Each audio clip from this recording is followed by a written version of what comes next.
India TV YouTube channel को subscribe करें और बेल आइकन दबाएं। पिछले 10 महीनों से छिपा हुआ एजेंडा आज बाहर आ गया।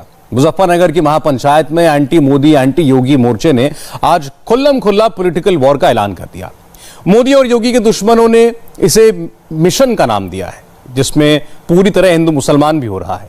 किसानों से शुरू हुई बात दंगों तक पहुंच गई। यह सब संयोग से हो रहा है या कोई बहुत बड़ा प्रयोग कर रहा है? ग्राउंड जीरो पर जाकर तैयार की गई इस रिपोर्ट में आपको तमाम सवालों के जवाब मिलेंगे। ये मोदी विरोध का मुजफ्फरनगर प्रयोग है। एक मंच, 60 नेता, अपना अपना झंडा, अपना अपना एजेंडा और यूज करने के लिए किसान का कंधा। योगी भगाओ, योगी भगाओ, इसे तरह मोदी भगाओ, मोदी भगाओ। कहने को तो वेस्टर्न यूपी के सेंटर में किसानों की महापंचायत हुई, लेकिन यहां किसानों की बात से ज्यादा मोदी विरोध की हेडलाइन बनी। मुजफ्फरनगर में मोदी और योगी विरोध की खुल्लम खुल्ला पॉलिटिक्स हुई। मंच से कब्रगाह का जिक्र हुआ और अल्लाह अकबर के नारे को भी ट्विस्ट किया गया। अल्लाह अकबर, अल्लाह अकबर। भारतीय किसान यूनियन के नेता और प्रवक्ता राकेश टिकैत मुजफ्फरनगर महापंचायत के हीरो और विलन दोनों हैं। यह इलाका टिकैत का गढ़ माना जाता है। राकेश टिकैत ने यहां मंच पर जो पर्चा पकड़ रखा है उसे एक एक करके पढ़ते हैं, फिर आपको राकेश टिकैत की बात सुनवाते हैं। रेल, तेल, हवाई अड्डा, बिजली बेचेंगे, सड़क बेचेंगे, LIC और बैंक, FCI की जमीन, बंदरगाह, जल बेचेंगे, इंडिया ऑन सेल। इतने सारे पर्चे दिखाने के बाद अंत में राकेश टिकैत खेती और किसानी का पर्चा दिखाते हैं। इस तरह से एक चीज बेची जा रही है। 3 कानून ब्यूटी का एक हिस्सा है। पहला है कि यहाँ पे रेल और हवाई जहाज और हवाई अड्डे बेचे जाएंगे। किसने परमिशन दी? किसकी ताकत है कि देश की प्रॉपर्टियों को बेचोगे? आपने घोषणा पत्र में नहीं लिखा देश की जनता को धोखा दिया, धोखा न पड़े। धोखा नंबर 2, बिजली बेचेंगे, प्राइवेट करेंगे बिजली को। ये धोखा नंबर 2 वही घोषणा पत्र में नहीं लिखा। जब वोट मांगी नहीं कहा कि बिजली भी बेचेंगे, ये सड़क बेचेंगे, सड़कों पर टैक्स लगेगा और NH के आसपास 500 मीटर तक अपनी कोई चाय की दुकान और घूमती भी नहीं लगा सकता। देश के बंदरगाह पूरा जो समुद्र के तट से 100 किलोमीटर तक एक कंपनी को बेचती है, ये जल को बेच रहे हैं। जल का पूर्ण रूप से प्राइवेट कंपनियों को नदियां बेची जा रही है। ये इंडिया ऑनलाइन सेल, मतलब कोई भी कीमत किसी भी चीज की लगा सकता है। भारत बिकाऊ है। टिकैत के पर्चे वैसे ही हैं जैसे पर्चे मोदी के विरोधी नेता दिखाते हैं। राहुल गांधी ने कुछ दिन पहले नरेंद्र मोदी पर देश बेचने के आरोप लगाए थे। इंडिया ऑन सेल का हैशटैग कांग्रेस के नेता ने ही निकाला था। राकेश टिकैत ने उसी लाइन को मुजफ्फरनगर में आगे बढ़ाया। सियासत की कुछ बातें टिकैत के पर्चों से क्लियर होती हैं। कुछ बातें समझने के लिए उनका बयान सुनना होगा, तब जाकर जाटलैंड के जमावड़े का एजेंडा 100% क्लियर होगा। फसलों के दाम नहीं तो वोट नहीं। जब तक इस सरकार को वोट की चोट नहीं दोगे, ये दोनों बाहरी लोग हैं, इनको यहां से जाना होगा। अमित शाह, मोदी और योगी ये चुनाव जीत का है।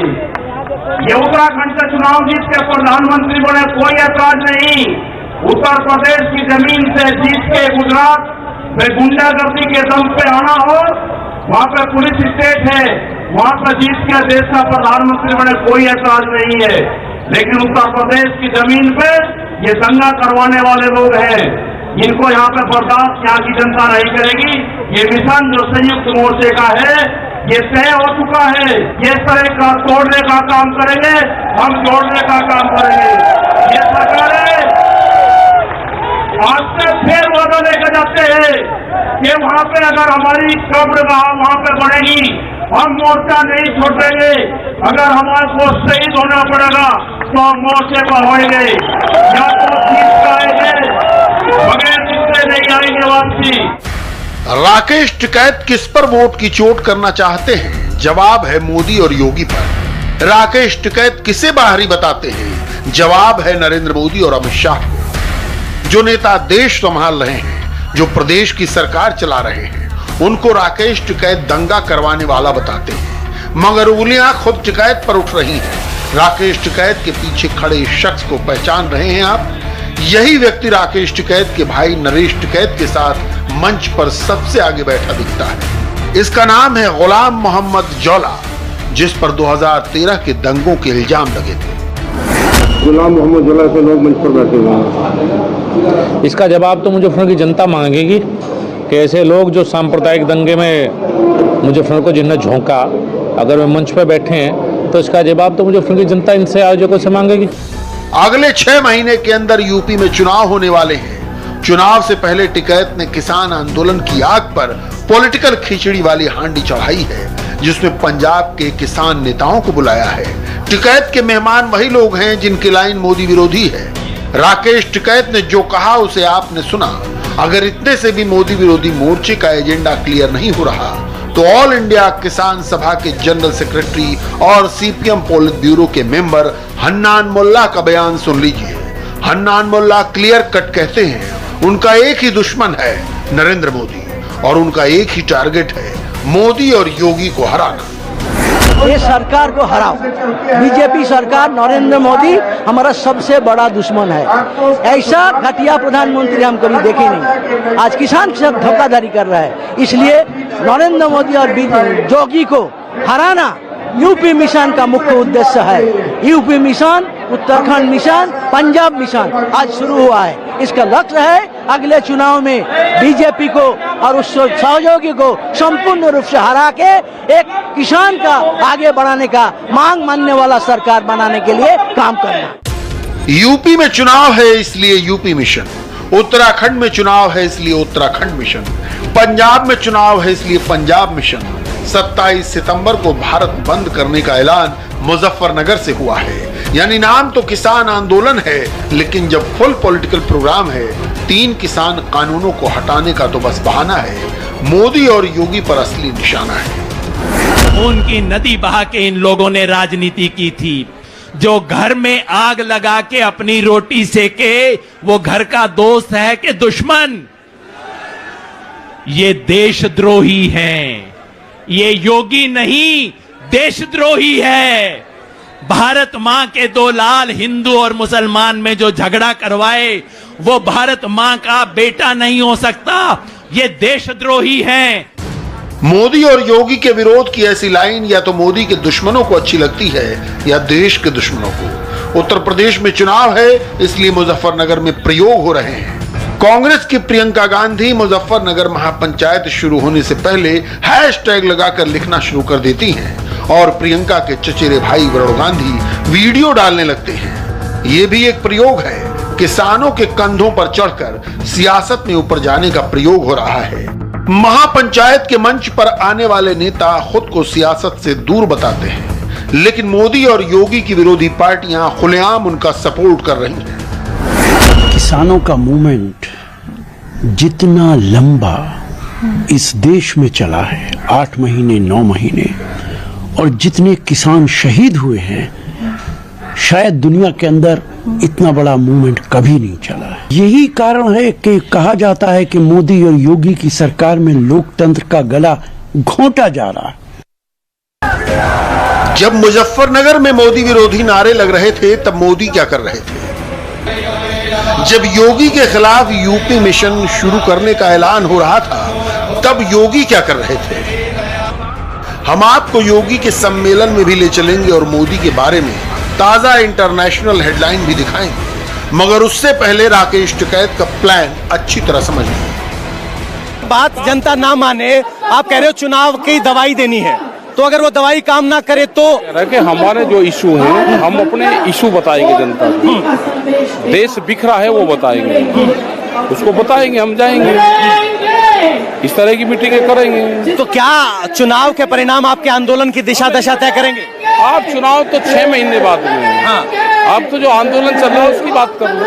कब तक चलेगा ये आंदोलन? क्या बातचीत की कोई संभावना है? बातचीत जब भारत सरकार करेगी तो हम करेंगे। हर कोई कह रहा है कि भारत सरकार कहती है हम बातचीत के लिए तैयार, आप कहते हो बातचीत के लिए तैयार, तो मामला अटका कहाँ है?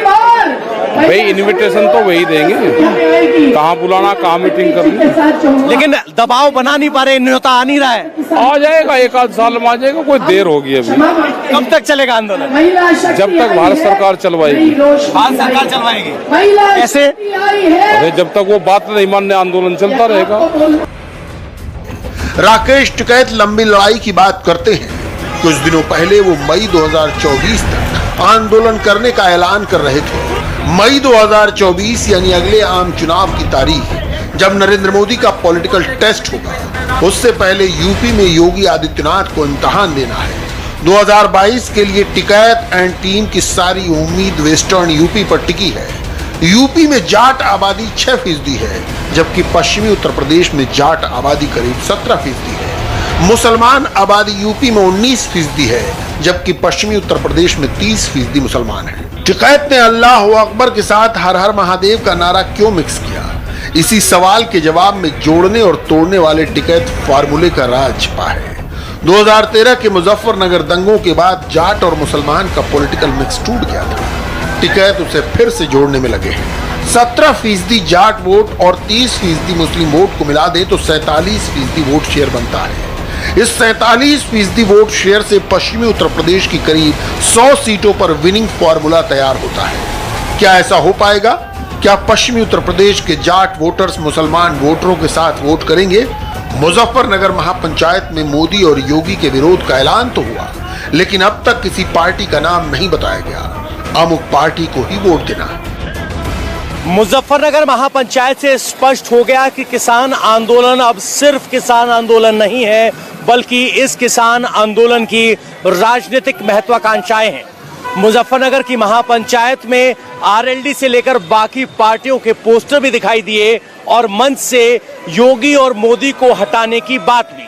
स्पष्ट है, एजेंडा योगी और मोदी को हराने का है। लेकिन अभी किसान नेता ये कहने से बच रहे हैं कि योगी और मोदी को हटाने के लिए वोट किसको दें, और जैसे ही किसी एक पार्टी का अनुमोदन किया जाएगा, किसान एकता तिलिस्म की तरह टूट जाएगी। और शायद यही वजह है कि किसान नेता ऑल्टरनेट किसको वोट दें इसको बताने की बजाय सिर्फ योगी और मोदी पर हमला कर रहे हैं, ताकि राजनीतिक मकसद भी पूरा हो जाए और एकता का तिलिस्म भी ना टूटे। सपा, बसपा, आरएलडी और कांग्रेस, यूपी में योगी आदित्यनाथ सरकार के विरोध में खड़ी चारों प्रमुख पार्टियों ने किसान महापंचायत का समर्थन किया। उसके नेताओं ने बयान जारी किए। इन पार्टियों के सोशल मीडिया सेल ने महापंचायत की वीडियो वायरल किए। लगे हाथ मोदी सरकार के 3 कृषि कानूनों का स्टेटस देख लेते हैं। किसान नेता कहते हैं कि तीनों कानून वापसी तक आंदोलन जारी रहेगा। सरकार कहती है कि बातचीत के लिए उसके दरवाजे खुले हैं, मगर कानून लागू होने पर सुप्रीम कोर्ट ने रोक लगा रखी है। एंटी मोदी, एंटी योगी मोर्चा जब मुजफ्फरनगर में महापंचायत का मंच सजाकर बैठा था, उस वक्त योगी आदित्यनाथ वाराणसी में प्रबुद्ध सम्मेलन की शुरुआत कर रहे थे। यूपी में इन दिनों जो सियासी हवा चल रही है, उसमें प्रबुद्ध का सीधा मतलब है ब्राह्मण वोट। लेकिन योगी जाति के नाम पर वोट नहीं मांग रहे, वो अलग पिच पर बैटिंग कर रहे हैं। याद करिए, एक नेतृत्व वह था आजादी के तत्काल बाद जिसने सोमनाथ मंदिर के कार्य के शुभारंभ का विरोध किया था, और एक नेतृत्व आज है अयोध्या में राम मंदिर के निर्माण कार्य के लिए प्रत्यक्ष रूप से उपस्थित होकर के 5 सदी के इस इंतजार को दूर करके सनातन आस्था के साथ अपने आप को जोड़ करके गौरव की अनुभूति कर रहा हो। और यही पहचान होती है कि संकट के समय कौन आपके साथ खड़ा है, कौन आपकी आस्था के साथ खड़ा है, कौन इन्हें सम्मान दे रहा है। सर्वसम्मति से समस्या का समाधान होने के बाद इस कार्य का शुभारंभ हो, एक प्रश्न बना हुआ था। और प्रधानमंत्री मोदी जी ने अयोध्या में आकर के भगवान राम के भव्य मंदिर के निर्माण कार्य का शुभारंभ करके देश और दुनिया के सामने इस बात को बताया कि हमारी आस्था के प्रतीक सदैव हमारे लिए इसी आस्था के और नमन के केंद्र बिंदु होंगे जो हर भारतीय के लिए होने चाहिए। योगी का यह ट्वीट प्रधानमंत्री के लिए है। ग्लोबल अप्रूवल रेटिंग में मोदी दुनिया में नंबर 1 है। 70% अप्रूवल रेटिंग मोदी के अलावा किसी भी दूसरे वर्ल्ड लीडर की नहीं है। आज नरेंद्र मोदी के लिए एक और इंटरनेशनल हेडलाइन बनी। अगस्त में G7 के 7 विकसित देशों ने मिलाकर जितने वैक्सीन लगाए उससे ज्यादा वैक्सीन अकेले भारत ने लगाए।